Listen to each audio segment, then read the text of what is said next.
Oremos. Damos gracias por la cantata del coro, por el mensaje de la Navidad. Cristo Jesús nació. Hay un Rey, un Salvador, una esperanza a un mundo sin esperanza. Y hay un mensaje que tenemos que proclamar, y ese mensaje está precisamente en la palabra de Dios. Y queriendo combinar estas dos celebraciones, hemos elegido este personaje del que leímos en Lucas 2, del 36 al 38.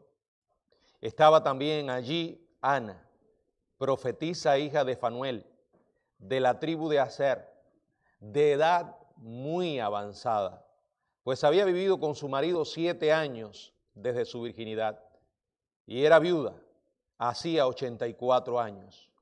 Y no se apartaba del templo sirviendo de noche y de día con ayunos y oraciones. Estaba presentándose en la misma hora, daba gracias a Dios y hablaba del niño a todos los que esperaban la redención en Jerusalén. Siguiendo esta serie de personajes de la Navidad, hoy hablaremos de Ana, una testigo fiel. Vamos a orar y quiero pedirle por favor a los niños que pasen. Antes de orar, todos los niños que van a tener su culto, vienen ahora. A ver.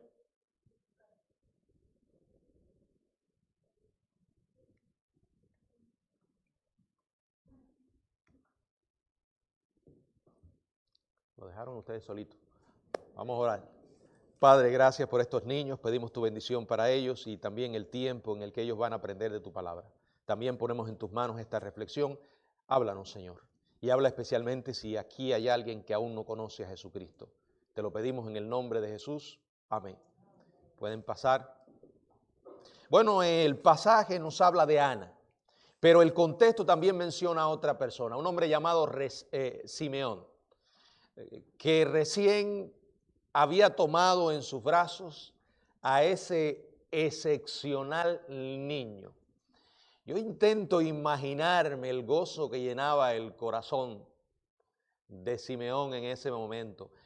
Piensen, bueno, a mí me produce gozo tener un niño en mis brazos, pero tener a ese niño y pronunciar semejante mensaje del cielo, una bendición profética sobre él.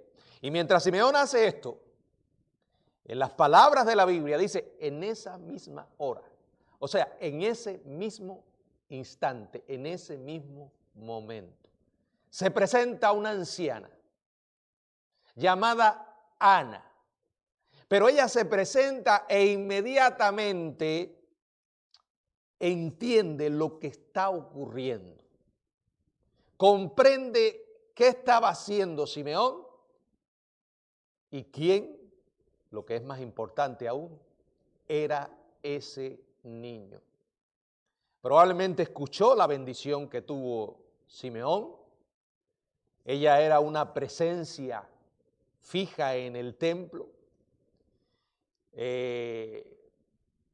Y Simeón, la Biblia lo describe en el verso 25 como un hombre justo y devoto.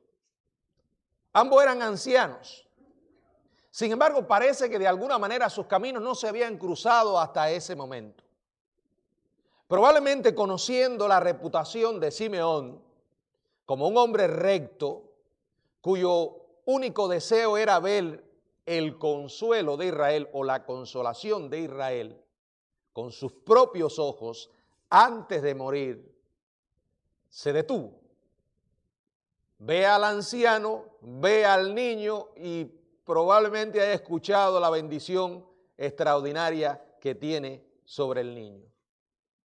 Ahora, vamos a enfocarnos un poco más en Ana, a pesar de que solo unos pocos versos nos hablan de ella. Era una mujer llena de esperanza. Llegar a anciano no significa que se te acabó la esperanza. No significa que vas a vivir una vida amargada en un sillón allí esperando que te lleve la muerte. No, hay más esperanza porque estamos más cerca de lo que es mejor que este mundo. Y ella estaba llena de esperanza mesiánica.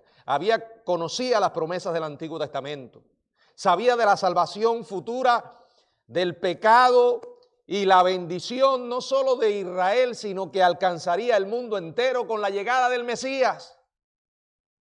Su anhelo de verle es súbita y sorpresivamente satisfecho. Ella aparece muy poco en el Evangelio de Lucas, sin embargo deja una huella profunda. Tuvo la bendición de ser una testigo clave de aquel suceso. Supo y comprendió el significado del nacimiento de Jesús.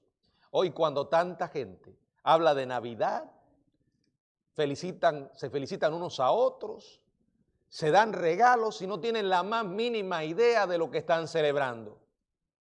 Una Navidad sin Cristo no es Navidad. Él es la Navidad. Ana supo quién era Jesús.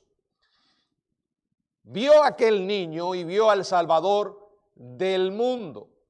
Y lo más extraordinario es que no hizo ningún intento de guardarlo en secreto. Fue uno de los primeros testigos de Cristo. No podemos haber conocido a semejante persona y guardar su mensaje. No proclamar quién es Él. Y más aún, conociendo cuánto el mundo lo necesita. De la misma manera que tú lo necesitas, el mundo desesperadamente necesita a Jesús. La Navidad es una oportunidad preciosa para hablar de Él. Nos dice varias cosas de Ana, por ejemplo, que era profetisa. Estaba allí también Ana profetisa. Cuando escucho que Ana era profetisa y pienso en su nombre, pienso en aquella mujer extraordinaria también del Antiguo Testamento, llamada Ana, igual que ella, pero madre de Samuel. Ana, mi suegra Ana no está aquí. Le iba a hacer un examen ahora. ¿Saben lo que significa Ana? Ana significa gracia. Gracia. Un nombre apropiado para una mujer piadosa y digna. De esta Ana se dice que fue profetisa cuyo corazón estaba preparado para la venida del Mesías. La palabra profetisa significa o simplemente estaba designando a una mujer que hablaba la palabra de Dios, que proclamaba el mensaje de la Biblia, lo que era para ellos la Biblia del Antiguo Testamento. Cualquier predicador que declare fielmente la palabra de Dios es un profeta, en el sentido general y bíblico. Una profetisa es una mujer excepcional o dedicada excepcionalmente a proclamar el mensaje. En el contexto del Antiguo Testamento y a la luz de las verdades de la Biblia, probablemente Ana pudo haber sido una maestra del Antiguo Testamento para otras mujeres, o pudo haber tenido su ministerio en el templo de manera privada, ofreciendo aliento e instrucción sobre las escrituras hebreas a otras mujeres que asistían regularmente al culto. Repito, es llamada profetisa porque tenía el hábito de proclamar la palabra de Dios. Esa es una responsabilidad no solo entregada a los hombres. Las mujeres también pueden proclamar la palabra, quizás no de la misma manera que los hombres, pero pueden hacerlo. Le ha sido entregado el mensaje a la iglesia. Muy pocas veces en el Antiguo Testamento vemos que Dios habló a través de mujeres y nunca dio a ninguna de ellas un ministerio similar al de Elías, al de Isaías o a cualquiera de los otros profetas del Antiguo Testamento. Ahora no significa que no las usó y que no tuvieron una responsabilidad, pero no fue igual que la de los hombres. Si usted va al Nuevo Testamento, no encuentra pastoras en la Biblia. No está en la Biblia. No importa lo que digan por ahí. No, pero Dios las usa. No importa si se llama pastora o si es profeta o si dice que es apóstola, porque han llegado hasta eso ya. Eso no está en la Biblia. No lo está. Lo demás es invento de los hombres. No es más que el feminismo que entró en la iglesia. ¿Significa que la mujer es inferior al hombre? No. Significa que tienen responsabilidades diferentes. Hay maestras, sí. Dios las usa, sí. Pero no como pastoras. La Biblia dice que el que anhela al obispado y debe ser marido de una sola mujer, no mujer de un solo marido. Lo demás es cañonear descaradamente las Escrituras. Esta era una mujer extraordinaria, estoy predicando sobre ella. Pero no podemos tomar estos textos para justificar que en la iglesia deben haber pastoras. No, el Señor llamó a 12 discípulos. Ahora, vuelvo a decir, no significa que la mujer es inferior al hombre. Simplemente que Dios le ha dado responsabilidades distintas. ¿Pero qué dice el feminismo? Que la mujer tiene que hacer exactamente lo mismo que hace el hombre. Y ya ustedes saben hasta los extremos ridículos que ha ido esa ideología diabólica. Ella era profetisa, ella proclamaba el mensaje de la palabra de Dios, ella habló del niño, Dios la usó y no tenía que ser una pastora ni nada de eso. La Biblia dice que ella compartía la palabra. ¿Por qué? Porque Ana era una mujer nutrida, saturada con la palabra de Dios. Y cuando abría su boca lo que salía era el mensaje. Era de la tribu de Aser. Se identifica como la hija de Fanuel de la tribu de Aser. ¿Quién era Aser? El octavo hijo de Jacob. Era descendiente de Silpa, la sierva de Lea y concubina de Jacob. La tribu que desciende de él perteneció a Israel. Israel era el reino apóstata del norte. Ustedes recordarán que cuando Salomón muere, se divide el reino. Las 10 tribus en el norte forman una nación independiente con sus propios reyes, que no eran verdaderamente los correctos herederos del trono de David, sino usurpadores. Desde entonces, en el Antiguo Testamento, el nombre de Israel es aplicado al reino apóstata del norte. El reino del sur se llama Judá. Fue así porque Judá fue la más grande de las 2 tribus que permanecieron en el sur. La otra tribu era la tribu de Benjamín. Ahora, el reino del norte, el reino de Israel, el reino que anduvo en apostasía, construyó lugares de culto y luego establece un sacerdocio alternativo, llevando la corrupción a la religión judía. Una siniestra forma de paganismo satura toda la cultura. Finalmente, en el año 722 a.C., los asirios conquistan las 10 tribus del norte, llevan cautiva a la mayor parte del pueblo. Solo un puñado de ellos puede regresar. Esta mujer era de la tribu de Aser. El hecho de que descendiera de esta tribu sugiere que la mayoría de su herencia se debe a la bendita gracia de Dios. No importa nuestra historia, nuestro pasado. Es más, mire la genealogía de Jesús. Hay gracia. Esa genealogía destila gracia, verso por verso. A mí me da esperanza leer estas historias en la Biblia, me llena de regocijo en Cristo. No importa de dónde vengamos, si el Señor pone su mano poderosa sobre nuestras vidas y nos otorga gracia. Los ancestros de Ana habían emigrado al sur antes de la conquista de Israel por los asirios. Estaban entre los pequeños y dispersos grupos de exiliados que retornaron de la cautividad.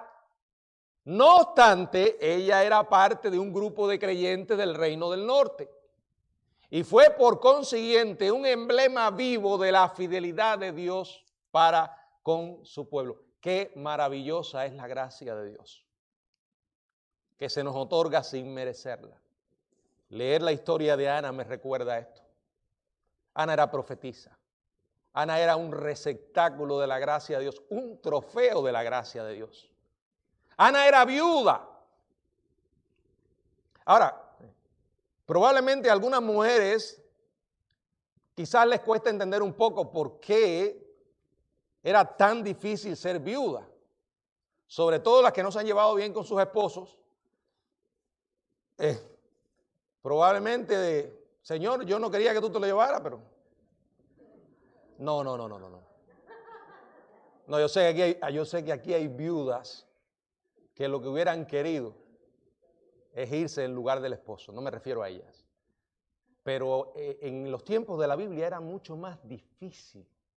La viudez era algo, y ella era una anciana viuda. Prácticamente su vida había sido muy difícil. Su mundo se destrozó muy temprano por la tragedia. Y probablemente antes de que tuviera hijos. Su marido murió a los 7 años de matrimonio. Y desde entonces permaneció sola. El texto griego es ambiguo cuando trata su edad exacta. Dice que era una viuda de alrededor de 84 años. Esto podría significar literalmente que había sido viuda por 84 años, asumiendo que se casó muy joven. Recuerde que en esa sociedad se casaban a los 13 años de edad. Después vivió con su marido 7 años antes de que él muriera. En otras palabras, eso haría a Ana de al menos 104 años. Es posible. Muy anciana en verdad, pero no imposible. La viudez en esa sociedad era extremadamente difícil. Imagínense, no solo el quedarse sola. Claro, muchos de aquellos matrimonios no se conformaban como hoy, dos personas que voluntariamente deciden casarse. Muchos de esos matrimonios eran arreglados. El caso de José y María para mí es un caso excepcional porque creo que aunque los padres tuvieron que ver en el arreglo, eran dos personas que se amaban. María se queda sola. María enfrenta además una extrema pobreza. En la Biblia, no en vano dedica tanto espacio a hablar de las viudas. El apóstol recomienda en 1 de Timoteo, el apóstol Pablo, capítulo 5, verso 14, que si hay viudas, les recomienda que vuelvan a casarse para que la iglesia no se vea sobrecargada con su sostenimiento. Es probable que Ana viviera de la caridad o tal vez era sostenida por el remanente de la herencia de su familia. Cualquiera que haya sido la forma, debe haber llevado una vida muy casta y sobria. Muy casta y sobria, porque la pobreza era, repito, la viudez era dura. Por eso también Pablo una y otra vez recomienda a las que sean verdaderamente viudas y que, ¿cómo se llama? La iglesia les ayude. Pero si tenían familia, dice que cumplan su deber. Pero bueno, la esencia es esta. Era difícil. Era difícil. ¿Qué hizo esta mujer? Bueno, ella dedicó su vida al Señor. Ella después de su viudez se entregó, dice la palabra en Lucas 2:37, que servía a Dios con ayunos y oraciones. ¿Cómo? De noche y de día. Hermanos, necesitamos unos a otros. Una pareja después de 50 años de casado, experimentar la muerte de uno es sumamente difícil. Pero la Biblia da una solución. Da una solución.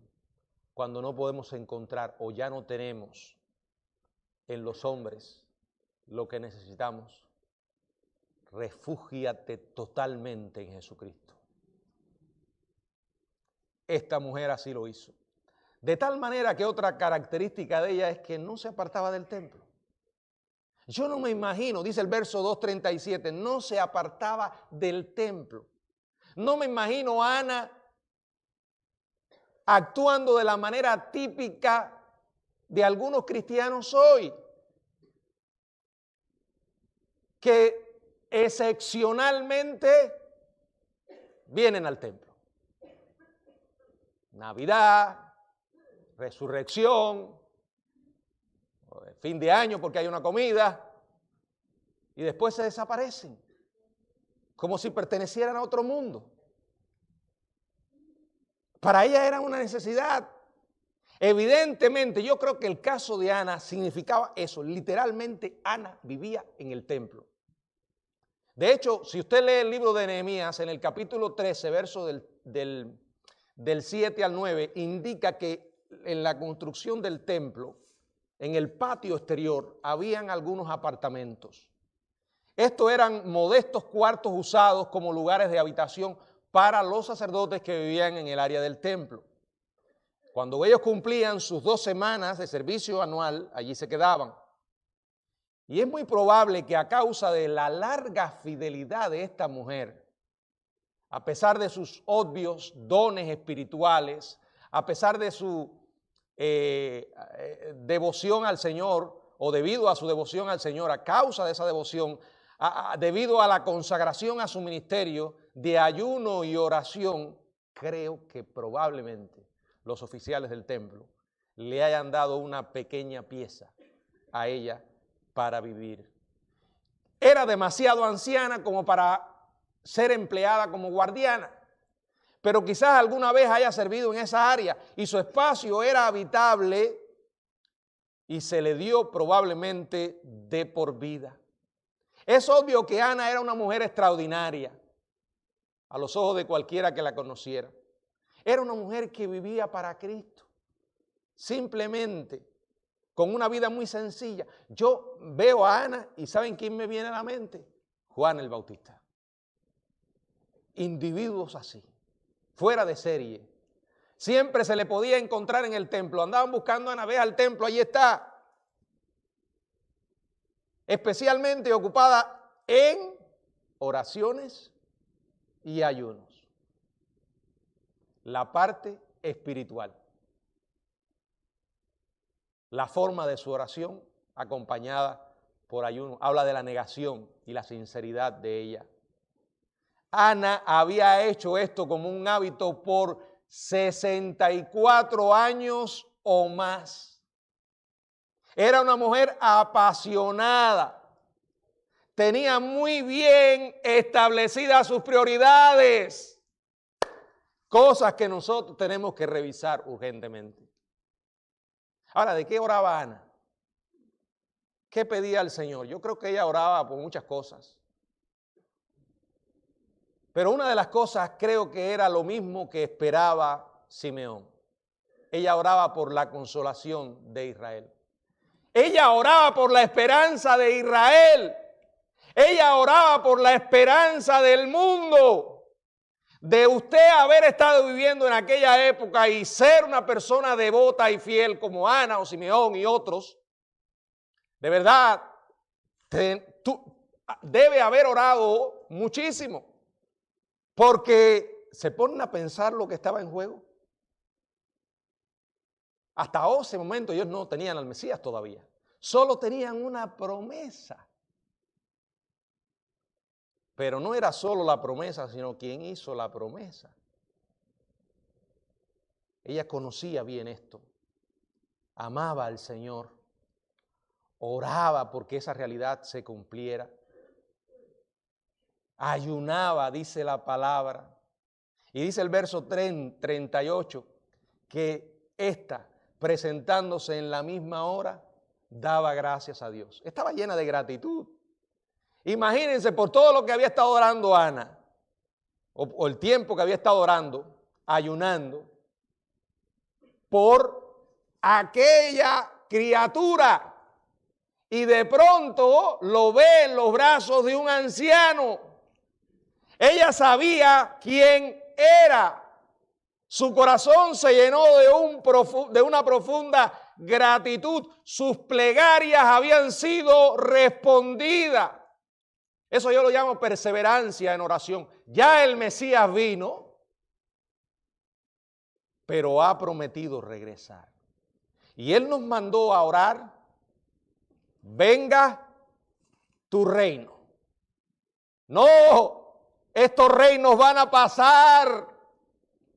El reino del Señor será reino sobre toda la tierra. Ora por eso.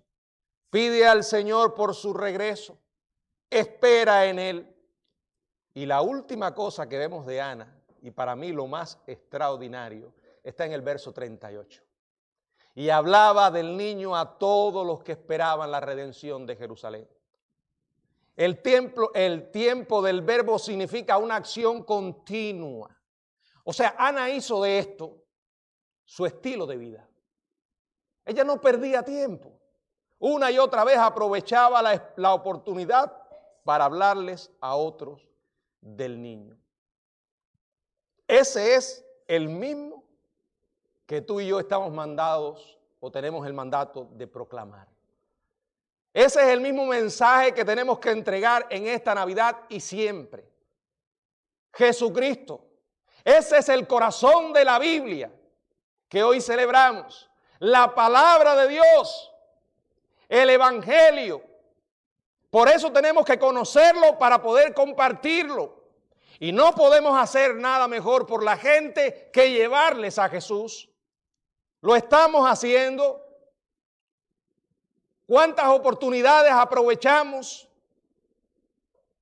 ¿Las aprovechamos bien? Hermanos, yo quiero que por un momento usted piense seriamente en esto. Saque a Jesús de este mundo. Saque el evangelio de la vida humana. Estará sacando al Dios verdadero de la existencia de los hombres. ¿Qué esperanza le queda a este mundo? Al pueblo que estaba en tinieblas, vio gran luz. El mundo está en tinieblas. Y lo peor, que esas tinieblas cada vez son más oscuras. Pero como alguien dijo, nunca está más cerca el amanecer que cuando la noche es más oscura. Las cosas no están bien en nuestro mundo. El pecado a una y otra vemos sus huellas. Muchas cosas malas están sucediendo en este mundo. Decir que todo lo que pasa en este mundo es bueno, no. Hay maldad. Y hay maldad porque hay pecado. Y porque hay pecado hay sufrimiento, dolor. Y porque la Biblia dice que somos pecadores, hay más dolor. Porque nuestra inclinación al mal nos lleva a autodestruirnos y a hacerle daños a otras personas. ¿Qué le ofrece al mundo el hombre si Dios no está? Yo sé que mucha gente cuestiona esto. Nos miran y dicen, ustedes son unos petulantes, unos arrogantes, creerse que ustedes solo tienen al Dios verdadero. Creer que la Biblia es el único medio a través del que Dios ha hablado. Piénsenlo, amados hermanos. O estamos en la verdad total y absoluta o estamos absolutamente equivocados. No hay un punto medio. Si Dios es quien dice que es, su existencia es real, como dice que es real. Es muy lógico y natural que ese Dios se revele. Y la revelación es Dios dando a conocer al hombre lo que él no puede saber si Dios no se lo dice. Sería totalmente absurdo para un pensamiento sano creer que un Dios o el Dios soberano decida darle al hombre distintas opciones. Porque con eso estaría aumentando la confusión. No, el evangelio no es un buffet al que usted entra y escoge lo que quiere comer. El evangelio es una persona, una sola. Y él dijo, yo soy el camino, la verdad y la vida. Nadie viene al Padre si no es por mí. Yo sé que hay cosas en la Biblia difíciles de entender, pero el evangelio está claro. El camino de la salvación es claro. Si hay gente que aún conociendo esta realidad se empecinan en buscar otras opciones, es problema de ellos. Siguen cantando esa cancioncilla inmadura a mi manera. Es que no es a tu manera, es a la manera de Dios. Si Dios se ha revelado y lo ha hecho solo a través de un medio, la Biblia, Él además veló para que esa verdad se transmitiera sin mezcla de error. Por eso cuando yo encuentro a algunos teólogos que se marean, diciendo que si este capítulo no está en tal manuscrito más antiguo o aquel que no aparece en los... Si Dios proclamó su palabra y se dio a conocer, Él va a velar para que esa verdad se transmita sin mezcla de error. Y eso fue exactamente lo que hizo. El mensaje es claro. Hay cosas en la Biblia que puede que nos cuesten entender, pero lo que necesitamos saber para conocer a Dios es clarito, clarito. Dios te ama, pero aborrece tu pecado.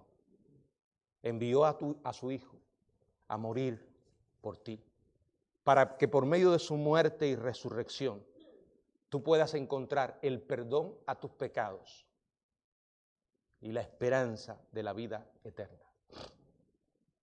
Ahora, ¿qué hago, pastor? Si hay alguien que no quiere creer que la Biblia es la palabra de Dios o que el mundo fue creado por Dios, predícale el evangelio.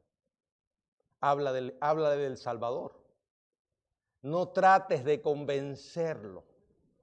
Tú no eres el Espíritu Santo y ninguna cantidad de argumentos que seas capaz de usar va a transformar su mente y su corazón. Porque el que transforma el corazón es el Señor.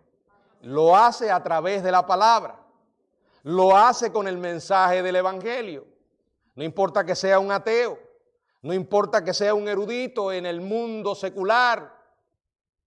No importa cuánto conocimiento llene su mente. Háblale del niño.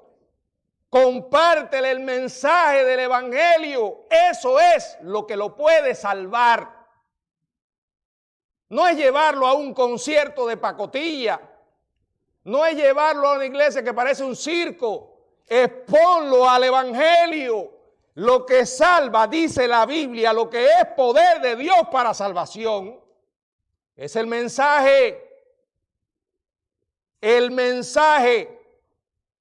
Una canción, un coro, un himno, podrá ser útil para eso en la medida en que sea bíblico, en la medida en que exponga el mensaje. La gente necesita el mensaje.